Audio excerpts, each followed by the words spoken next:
સુરતના નાનપુરા તાપી નદીના ડક્કા ઓવારા પાસે બાળકોના ઝઘડાની પતાવટ કરવા ગયેલા સાવકા પિતાને પાડોશી યુવકે ચપ્પુના ઘા ઝીંકી રહેસી નાખ્યો।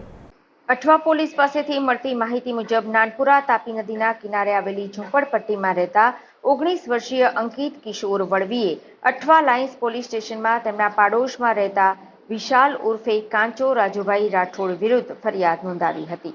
ફરિયાદમાં જણાવ્યા મુજબ 28 સપ્ટેમ્બરના રોજ અંકિતના મોટા પપ્પાનો છોકરો નિલેશ ઉર્ફે નીલુ અશોક વળવી સાથે મજૂરી કામ કરી તાપી નદીના બ્રિજ નીચે ચા પીવા ગયો હતો। ત્યાં નિલેશની પત્નીએ આવી બાળકો સાથે થયેલા ઝઘડા બાબતે પાડોશમાં રહેતો વિશાલ ગાળાગાળી કરતો હોવાનું જણાવ્યું હતું, જેથી નિલેશ ઉર્ફે નીલુ વળવીના પાડોશમાં રહેતા વિશાલ ઉર્ફે કાંચાને સમજાવવા ગયો હતો।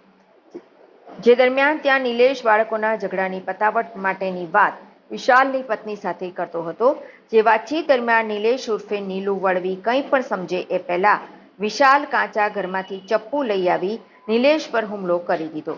વિશાલ ઉર્ફે કાંચાએ ચપ્પુ વડે નિલેશ પર ઉપરા છાપરી 10 ઘા કરી પતાવી દીધો। અઠવા પોલીસે વિશાલ ઉર્ફે કાંચા વિરુદ્ધ હત્યાનો ગુનો દાખલ કરી તેની ધરપકડ કરી છે।